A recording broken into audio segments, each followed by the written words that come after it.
What if learning to speak Spanish had absolutely nothing to do with ordering a coffee on your vacation to Madrid? Right, and literally everything to do with permanently rewiring your brain's hardware. Exactly. I mean, what if we told you it could increase your lifetime earning potential by like 40%? It completely shatters the way we usually categorize language learning. I mean, we treat it like an external tool, Yeah, like totally. something you download, like an app. Yeah. You use it for a 2-week vacation, and then you just delete it to save storage space on your phone. We treat it as entirely transactional. You sit down, you memorize your flashcards, you put in the time, and you get the vocabulary out. Right. You just want to pad your resume with a bullet point that says, conversational French, so you look somewhat cultured to a hiring manager. Oh, exactly. But the premise of our deep dive today is that the actual, manual, arduous process of forcing your brain to comprehend a second language isn't just an app. No, it's a cheat code. It really is. One that fundamentally alters your cognitive processing speed. It transforms how you relate to other human beings, and as a direct result, it shifts your entire trajectory in the professional world. Welcome to the deep dive, by the way. I'm your host. And I'm the resident expert today, thrilled to be here to unpack this. The paradigm shift we're talking about here is moving from looking at language as just a list of translated words to looking at it as a high-powered engine for human capital. And to explore how this engine actually gets built, we are pulling from a really incredible stack of sources today. Such a good stack. Right. So we're breaking down the rigid mechanics of the CEFR language proficiency scale, and that's using an analysis from my linguistics. Which is fascinating on its own. It is. And then we're bringing in pedagogical strategies on escaping textbook boredom with authentic materials from ELT News. Essential reading for anyone stuck in a classroom. For sure. Then we're crossing over into neuroscience. We have this really fascinating academic paper on cognitive development by Yarbakova. The brain rewiring stuff. Exactly. And we're tying it all together with this massive 500-person mixed methods study by researchers, Wen and Cao. Which literally maps out the exact dollar amount and the career status you gain from all this mental rewiring. Yeah, it's wild. The mission for today is to decode what fluency actually means in the real world for you, the listener. How you can physically upgrade your brain's memory and flexibility by seeking out, linguistic chaos. And how those invisible upgrades eventually turn into elite leadership skills and compounding wealth. Okay, let's unpack this. We have to start with the ruler we use to measure capability, right? The matrix itself. Yeah, so we're looking at the Common European Framework of Reference for Languages. Universally known as the CEFR scale. Right, and this is the global gold standard for assessing language proficiency. It operates on a 6-point continuum. So it starts at A1, which is absolute beginner. Yep, and it crests all the way at C2, which is advanced near-native mastery. The breakdown from my linguistics is so fascinating to me because it doesn't just list vocabulary counts. No, not at all. It maps out these distinct structural shifts in human capability at each tier. So let's look at the foundation first. The elementary stages, A1 and A2. Okay, so according to the text, hitting A1 takes about 20 to 60 hours of study. Which honestly isn't that much. That's a few months of casual Duolingo. Right, but at this elementary stage, your communication is entirely dependent on memorized, concrete phrases. Like survival phrases. Exactly. Phrases designed to meet immediate physical needs. The text uses a highly relatable cafe interaction to illustrate this. Oh, the iced tea example. Yes. So an A1 learner can walk into a cafe and say, an iced tea, please. Right, and the server responds 3.50. The learner hands over the money and says, thank you. And that's it. It's entirely linear, point-and-shoot communication. Very transactional. You experience a biological need like thirst, you state the corresponding noun, you receive the item. I like to think of this A1 and A2 stage as having a basic pocket translator app. Oh, that's a good analogy. Right, like you type in your immediate physical requirement, it spits out the localized audio, but you are trapped on a script. Completely trapped. If you go into a clothing store, you can ask where the shirts are, but you cannot, debate the breathability of cotton versus linen. No chance. Yeah. That linear limitation is the defining characteristic of the A levels. You're discussing immediate, concrete surroundings. But if you listen to an A2 speaker, you can almost hear the gears grinding in their head. Oh, yeah, the long pauses. There is an obvious, visible search for words. The cognitive load is entirely dedicated to just retrieving the noun and the verb. It's exhausting. It is. Yeah. But the dramatic shift happens when a learner crosses the threshold into the intermediate tier. So B1 and B2. And this takes a much heavier time investment, right? I mean, the text notes 50 to 150 hours of sustained exposure just to clear those B-level hurdles. The time investment spikes heavily here because the structural leap in how your brain forms sentences is massive. Moving into B1 means you aren't just retrieving single words anymore. Right. You are navigating conditional realities. The text evolves the cafe example beautifully here. I love this part. You aren't just ordering an iced tea anymore. You are ordering a packet of paprika chips. Okay, simple enough. But the server throws a curveball. They say the large is 5.50, a small is 4.50, but if you buy two large, you get one small for free. Oh no, the dreaded conditional upsell. It's a nightmare for a beginner Total panic mode. because it requires embedded clauses. The A1 learner just hears a bunch of numbers and freezes. Yeah, they just hand over a 20 and hope for the best. Exactly. But the B1 learner has developed the syntax to actually process that conditional statement. They can run a quick internal evaluation and formulate a response that wasn't pre-memorized. Let me think. I'll take 2 large packets, please. Exactly. Linguistically, your syntax has evolved way beyond linear phrasing. You are holding multiple variables in your working memory and constructing a novel response in real time. Which is huge. And by the time you reach B2, the text says you're understanding complex subjects, arguing viewpoints, and watching the evening news without subtitles. Yeah, you're really functional at B2. So if the A levels are a pocket translator app, B2 is like having the language software installed directly into your brain's operating system. I like that. You don't have to pause all other functions to translate word by word. You can actually multitask and engage with ideas. That operating system analogy works perfectly because an OS runs in the background. Right. At B2, the language starts running in the background, Right. which sets the stage for C1 and C2, the advanced and mastery levels. The holy grail. At C1, you are diving into linguistically complex texts, contemporary literary prose, and crucially, you are identifying implicit meaning. Reading between the lines. Precisely. By C2, you have the flexibility to restructure content from multiple spoken and written sources seamlessly. You're picking up on irony, sarcasm, subtle cultural attitudes. Okay, but I have to push back on this standardized testing model, though. Sure. Because the My Linguistics text brought up some things that made me seriously question the validity of this entire scale. The testing industry is definitely flawed. Right. Like, if I grind through textbooks for 5 years, I take a C2 exam, and I get my fancy certificate, am I essentially a native speaker? Do these rigid tests actually reflect reality on the ground? Not always. Because we all know that person who gets straight A's in high school Spanish class but completely freezes the second they have to ask a local for directions in Mexico City. Oh, 100%. And that disconnect between paper testing and street reality is a central critique in the My Linguistics text. It's a huge problem. There are massive misconceptions about how these tests are actually administered and graded.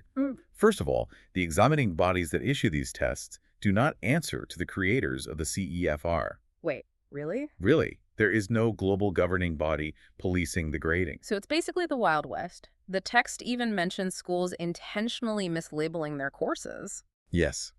A private language institute might label what is functionally just an A2 course as a B2 intermediate course. Oh, why?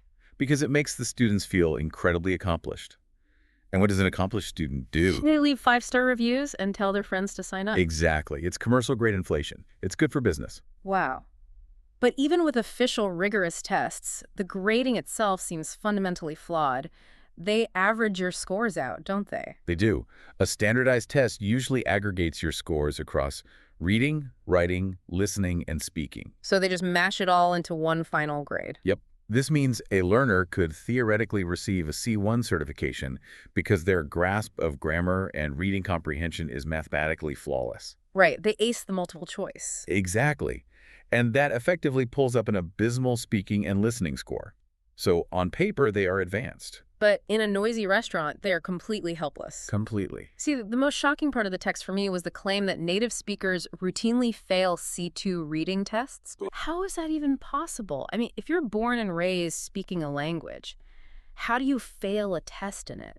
You have to think about the type of content a C2 test utilizes to measure mastery. Okay. It requires you to comprehend dense, highly specialized academic articles. Okay. Let's say you're a native English speaker with a degree in art history. Right. If I hand you a linguistically complex, peer-reviewed academic paper on organic chemistry, full of specialized jargon and dense structural Or I formulas. wouldn't understand a single paragraph. Exactly. You're going to struggle to comprehend the nuance, even though it's written in English.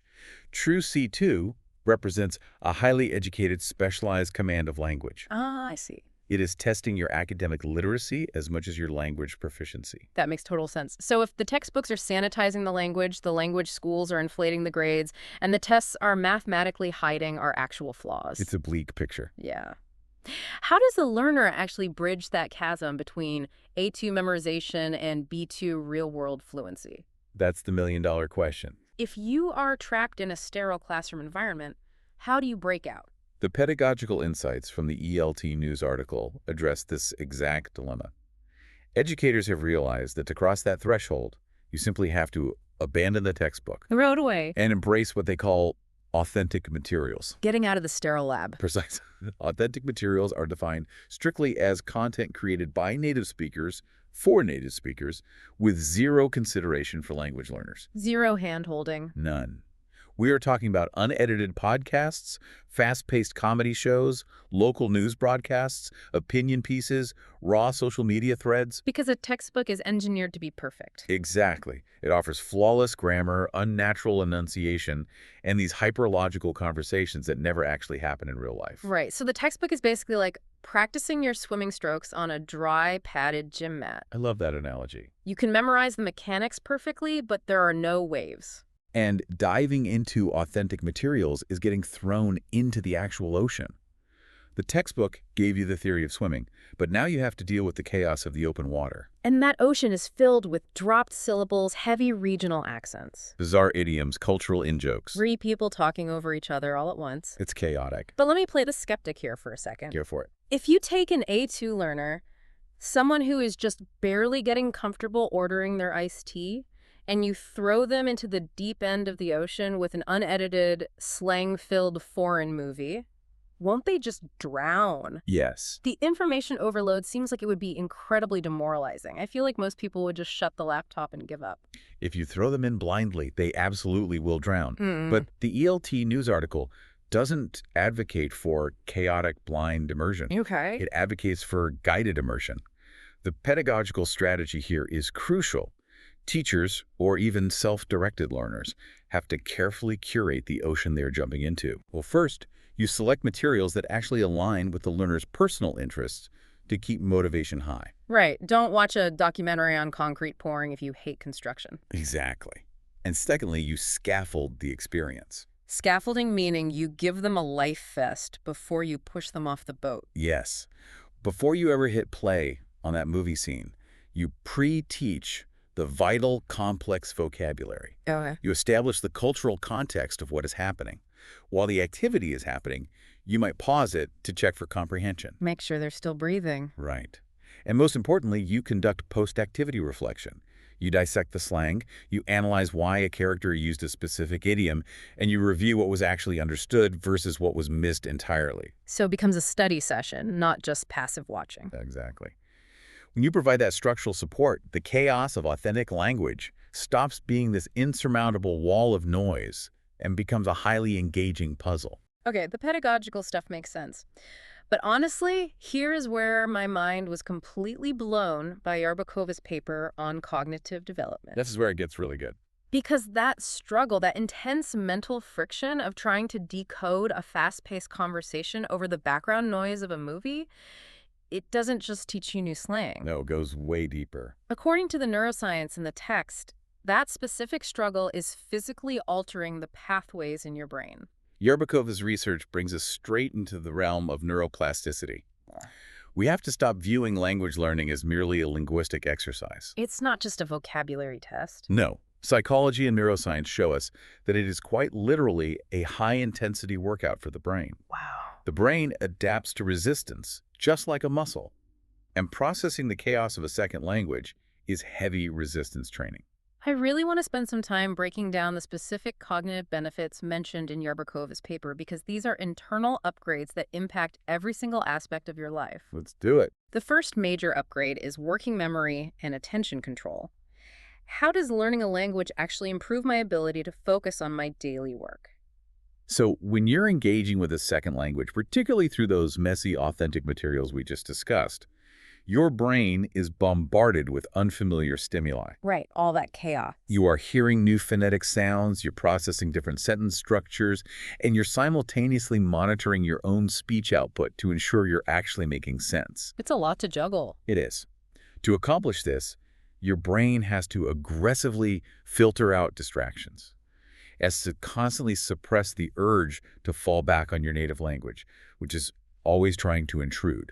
Oh, that makes sense. Your native language is the default setting. Exactly. Yeah. Over time, that constant filtering strengthens the neural networks responsible for executive function. So it's literally upgrading your brain's RAM. That's a perfect way to look at it. You can hold more processes open simultaneously without lagging, and you develop an elite ability to ignore irrelevant background noise. And that improved attention control translates directly to how smoothly you can shift focus between entirely different non-linguistic tasks during your normal workday. That is incredible. The second upgrade Yerbakova mentions is metalinguistic awareness. What does that mean? This refers to the ability to step back and view language itself as a structural system. Okay. Monolinguals often take their native language completely for granted. They use it instinctually without analyzing it at all. Right, you don't think about English grammar when you speak English. Exactly. But when you learn a second language, you are forced to analyze the architecture of grammar. You start noticing nuances of meaning, tone, and syntax that you were previously totally blind to. So it makes you more analytical overall. Yes. And ironically, it usually vastly improves your command of your native language, too. That's fascinating. But the one that really caught my eye in the paper was cognitive flexibility. This seems like the holy grail of problem solving. Oh, it really is. Cognitive flexibility is the brain's ability to transition between different concepts or to look at a single complex situation from multiple distinct perspectives. How does language trigger that? Well, when you are operating in a second language, you are constantly encountering situations where a direct, one-to-one translation simply doesn't exist. Right, there isn't always a perfect word-for-word match. Exactly. You have an idea in your head, but the foreign language lacks the exact vocabulary word to express it. So you experience mental friction. Intense friction. You are forced to rapidly deconstruct your original thought, view the core meaning from a completely new angle, and rebuild the sentence using the tools you actually have available in the new language. Oh, wow. You're constantly having to detour around roadblocks. You're constantly searching for alternative pathways to convey meaning. And when you do this repeatedly, your brain becomes incredibly elastic. So you become less rigid in your thinking. Much less rigid. And much less prone to getting stuck on a single stubborn viewpoint when faced with a complex problem at work or in life. That is a massive advantage. The final upgrade mentioned is metacognition, which is basically thinking about your own thinking. Right. Because you're navigating a difficult learning process, you become hyper-aware of how your own mind acquires information. You figure out what strategies work best for you. And how to emotionally regulate yourself when you hit a wall of confusion. But I have a major question here, and I'm sure you, the listener, are wondering the exact same thing right now. What's that? We've all seen the studies about kids in bilingual immersion programs, right? Like in Canada or Finland. Sure. And how their developing brains soak up these cognitive benefits like little sponges. But does this actually apply to an adult professional listening to this deep dive right now? That is the big question. So, like, if I am a 35-year-old project manager grinding out Spanish audio lessons on my commute, is my fully formed adult brain still getting these structural upgrades? The beauty of Yarbakova's research is that it explicitly validates adult neuroplasticity. Yes. The text specifically highlights European university students participating in the Erasmus Plus study abroad programs. Okay. These are adults in their early 20s and beyond who are dropping themselves into completely foreign language environments. And the researchers actually observed physical cognitive changes in them. They documented advanced cognitive maturity, significantly heightened adaptability, and robust independence. The continuous mental exertion required to suppress their native language and operate in a new linguistic system builds cognitive resilience, regardless of your age. That is so encouraging. So if authentic materials are literally rewiring the physical pathways of the adult brain to filter out noise, solve problems from multiple angles, and adapt to chaos, Right. how does that upgraded chaos-ready brain actually perform when you drop it into a corporate boardroom? Oh, this is where the rubber meets the road. Because If you are suddenly faster, more flexible, and hyper-focused, Yeah. it stands to reason the external world is going to reward that. Highly reward that. Which brings us to the absolute centerpiece of the sources today. Wen and Cow's study. They actually put a hard dollar amount on this neuroplasticity. The Wen and Cow study is a monumental piece of research. I mean, we are looking at a mixed methods design here. Meaning they didn't just crunch numbers. Exactly.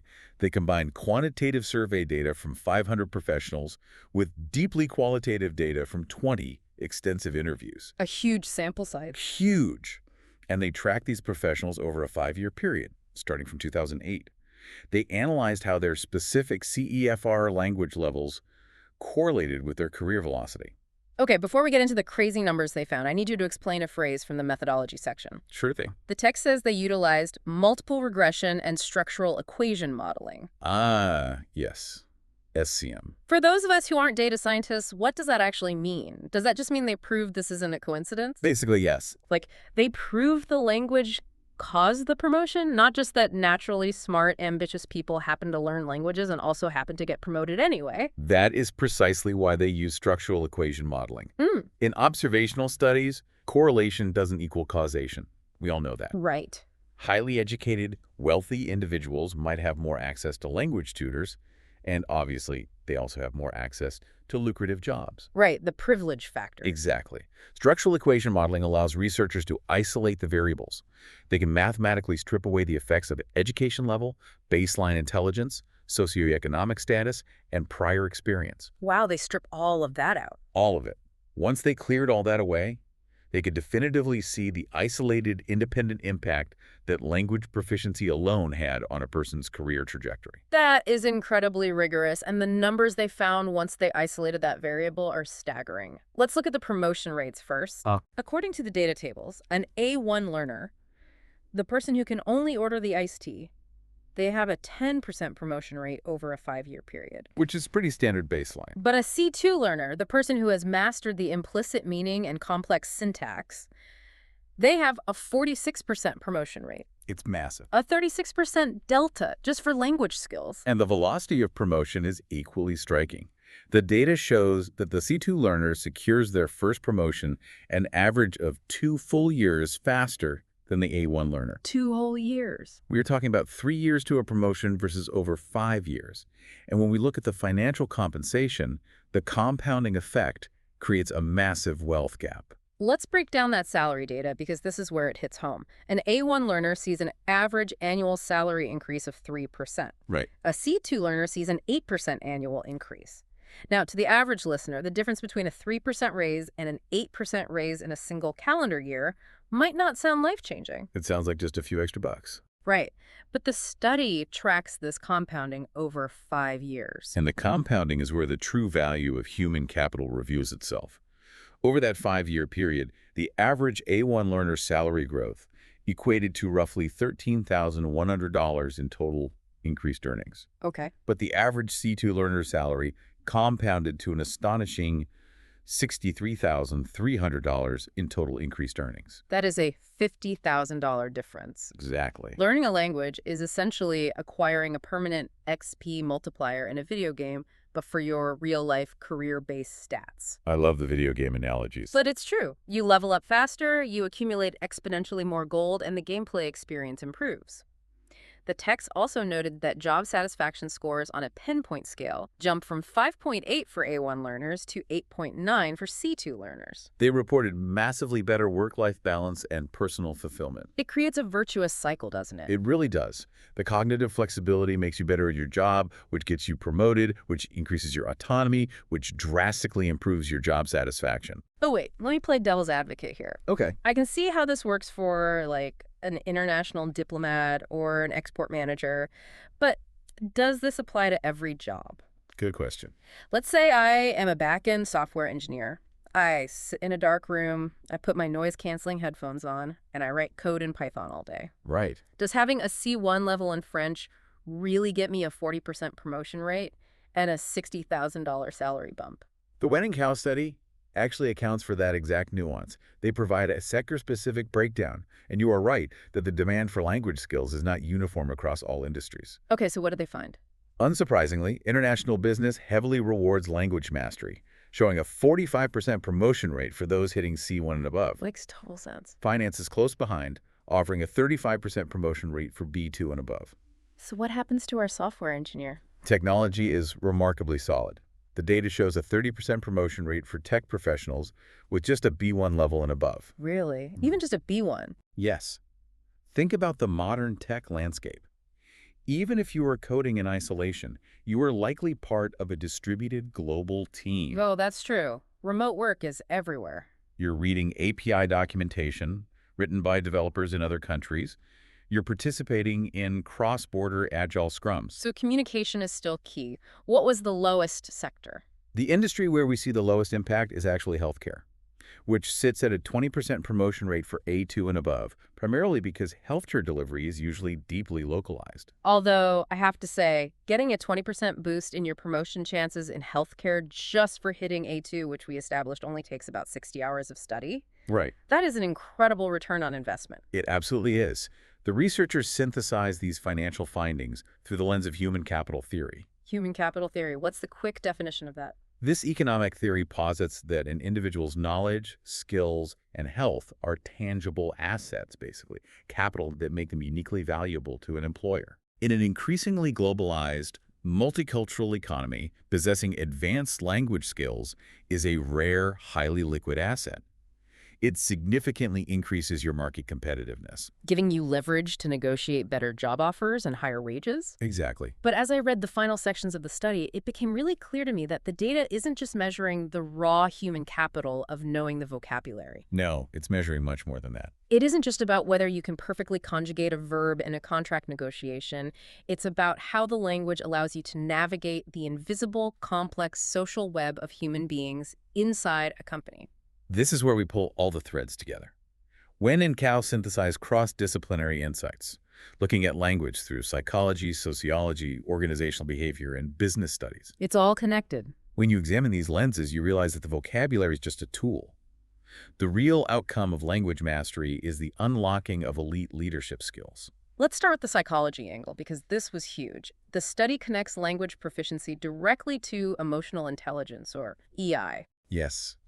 High emotional intelligence is predicated on self-awareness, empathy, and emotional regulation. The qualitative data from the study maps this directly to communication proficiency. How so? Well, when you have high EI combined with the cognitive flexibility we discussed earlier, you are uniquely equipped to resolve interpersonal conflicts. Because you can see multiple perspectives. Exactly. You aren't just transmitting data points in a meeting, you are actively reading and managing the emotional state of your team. You can sense frustration in a foreign colleague's tone and pivot your approach on the fly. And that is a hallmark of elite leadership. Then the study moves into sociology, introducing the concept of social capital. This is the idea that your networks and relationships have tangible, quantifiable value. And how do you build social capital? The text references sociolinguistics, specifically the concept of code switching. Let's define that. Now, in a linguistic sense, code switching is the ability to seamlessly transition between formal and informal registers, or even different languages, depending on the context of the room. Can we paint a picture of what code switching actually looks like in a high-stakes corporate environment? Like, show me how this builds social capital in real time. Okay, imagine you are an executive leading a tense, multinational Zoom negotiation with a team in Tokyo. Okay, setting the scene. The baseline language for the meeting is highly formal, corporate English. Everyone is guarded. The power dynamics are super rigid. Typical corporate standoff. Exactly. But you, having achieved a C1 level in Japanese, wait for a momentary pause in the tension, and you drop in a highly contextual, slightly informal Japanese idiom that perfectly encapsulates the shared frustration of the project. You break the script. Exactly. You signal to the Tokyo team that you aren't just a corporate suit on a screen. You understand their cultural context. And the tension diffuses. You build instant rapport. An employee who can code switch effectively navigates workplace hierarchies effortlessly. They gain the trust of subordinates by speaking casually and command the respect of superiors by speaking formally. And by doing that, they access resources and networks that lead directly to career mobility. You are navigating the invisible power structures using language as your compass. And this ties perfectly into organizational behavior and the concept of cultural intelligence, or CQ. Yes. Cultural intelligence is the capability to function effectively in culturally diverse situations. The qualitative interviews in the Win and Cow study really hammered this point home. What did the interviews say? One of the professionals interviewed explicitly noted that understanding cultural nuances in communication was the sole reason they were able to build stronger relationships with their international colleagues. Because translating the words is insufficient. Totally insufficient. If you are managing a cross-cultural team, you have to understand the underlying cultural values, the social conventions around feedback, and the appropriate communication styles for different demographic groups. So when we strip it all down, the emotional regulation, the social capital, the code switching, the cultural intelligence, what does this all mean? It means the language itself is really just the vehicle. Right. The actual destination you are arriving at is empathy, networking, and strategic influence. If we look at the strategic communication table in the business studies section of the text, it synthesizes this perfectly. At the highest echelons of business, communication is no longer about information transfer. It's about stakeholder influence and negotiation success. Having a C2 level on your resume doesn't mean you are just a walking dictionary. It signals to an employer that you possess the cultural intelligence to read a diverse room, The cognitive flexibility to adapt a failing argument on the fly. and the emotional intelligence to build trust with skeptical stakeholders.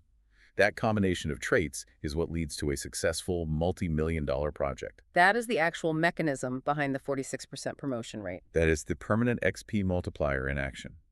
It is all deeply biologically connected. Okay, let's take a breath and recap the incredible journey we've been on today. We started by looking at the raw mechanics of the CEFR scale. Realizing that moving from the A levels of basic memorization to the B and C levels of fluency requires a fundamental neurological shift in how we process syntax, logic, and conditional realities. We discovered that rigid textbooks and flawed, average-based testing systems simply aren't enough to get us there. No, to truly cross the threshold into mastery, we have to escape the sterile classroom and plunge into authentic materials. Movies, unedited news, the real-world chaos of native speech using guided, structured immersion. And we learned from Yarbakova's neuroscience research that by engaging in that guided struggle, we are actually physically upgrading our brain's hardware. We're expanding our working memory to filter out noise, we're building metalinguistic awareness, and we're developing the cognitive flexibility to solve problems from multiple angles. Finally, the Win and Cow data proved that taking this upgraded, highly flexible, culturally intelligent brain into the workforce yields massive compounding dividends. Higher salaries, faster promotions, and the emotional intelligence required for elite cross-cultural leadership. It truly is a cheat code for human capital. It really is. But I want to leave you, the listener, with a final, slightly provocative thought to ponder as you go about your day. What's that? We live in an era where technology is moving at a terrifying speed.